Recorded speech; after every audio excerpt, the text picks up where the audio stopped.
There is no hurt like betrayal hurt. The most intense and personal pain in the Bible comes not from outside the church of God, but from inside. From those who bear the name of brother. Those who are on your favorites list in your contacts. If you've ever been betrayed, then you know this uniquely terrible pain. Whether it was from a family member, a close friend. Maybe it's from an adult child if you're their parent, perhaps even a spouse. Someone who should have been the most for you. You know, I've been in 2 Samuel in my Bible reading time this last week. And I was reminded that King David of the Old Testament, he never lost sleep over the hatred that he received from people like Goliath or the other Philistines. He didn't write deep songs of lamentation, drawing from a tortured soul over the Ammonites who hated him, or the Amorites who wanted him dead. The national enemies of Israel. No, the greatest anguish he ever felt came from deep personal treachery. King Saul, with whom he was once close. His own son, Absalom, who turned against him to steal the kingdom. Ahithophel, his chief counselor who was there beside him to help him for years, who would betray him and stab him in the back. In fact, I don't know of a better psalm that describes what I'm saying here than Psalm 55. Because if you've ever been hurt by an enemy, you expect it. In fact, on the battlefield, there's often an odd sense of admiration and respect for the other side that wants you dead. Well, I want you dead. You want me dead? Okay, we understand each other. But a friend. David writes this in Psalm 55. I want to read some parts of Psalm 55. Listen carefully to this. For it is not an enemy who taunts me, then I could bear it.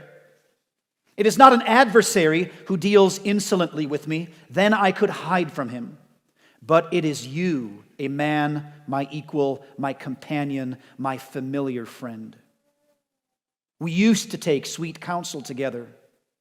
Within God's house we walked in the throng. My companion stretched out his hand against his friends. He violated his covenant. His speech was smooth as butter, yet war was in his heart. His words were softer than oil, yet they were drawn swords. Betrayal. King David knew the pain of betrayal. The enemy loves to sow seeds of discord, division, and betrayal in the church. And he has for generations. And the reason that hurt of treachery inside the church is so widespread, is so common in our age, is because as a strategy of the enemy, betrayal is especially effective and potent. That's why he uses it. Think about it like this. With betrayal, the enemy wins no matter what the outcome. At the very least, betrayal breaks unity. It divides. And this likely slows down the advance of Christ's kingdom for a local church. That's a win for the enemy, right? But there's also a bonus effect for the enemy, an aftershock. That those who were betrayed may be wounded so deep, so psychologically scarred, that they never rejoin another unit to return to the battlefield. And that's another win for the enemy. It's the gift that keeps on giving for Satan. And the reason why Satan is so effective with this temptation is because he has experience He is the great betrayer who once sat in the throne room of God, a garden cherub made by the Lord in beauty, and yet he desired worship for himself and turned against his Creator. As people in our age, we must be especially guarded to not let betrayal break you. How? Well, one attempt to solve this problem is to hide. We can't do that as believers because Jesus commands us to love one another, to be in close relationship with one another, to confide in and trust one another. It is not right and fitting for the believer to let a spirit of skepticism or suspicion or past hurt, no matter how real, rule in their hearts such that we keep people forever at arm's length. This paranoia is a disease. I want to read for you from a statement that I found from Charles Spurgeon, the 19th century British preacher. He said something so poignant about suspicion that reigns once a person has felt the sting of betrayal, and warns us from what happens if we embrace that. This is what he says. It would be better to be deceived 100 times than to live a life of suspicion. It is intolerable.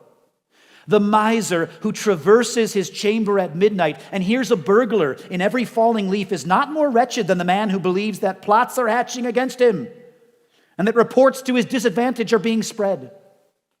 Nor is suspicion merely a source of disquietude. It is a moral evil and injures the character of the man who harbors it. When suspicion rules, even silence becomes a crime.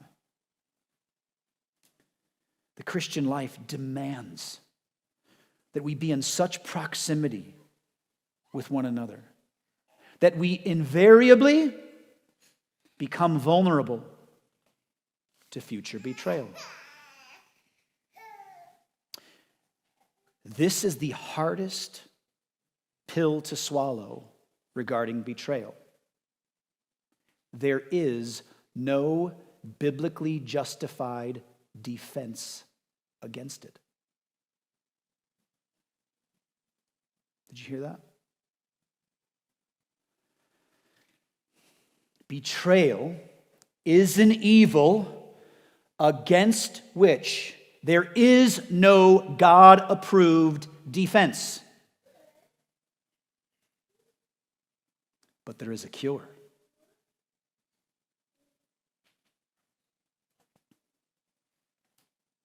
Look to Christ.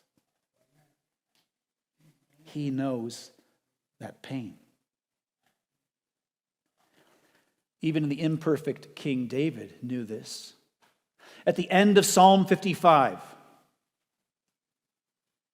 after saying those hard words about the one who betrayed him and the others that he loved, this is his conclusion to that psalm. Cast your burden on the Lord, and he will sustain you. I will trust in you.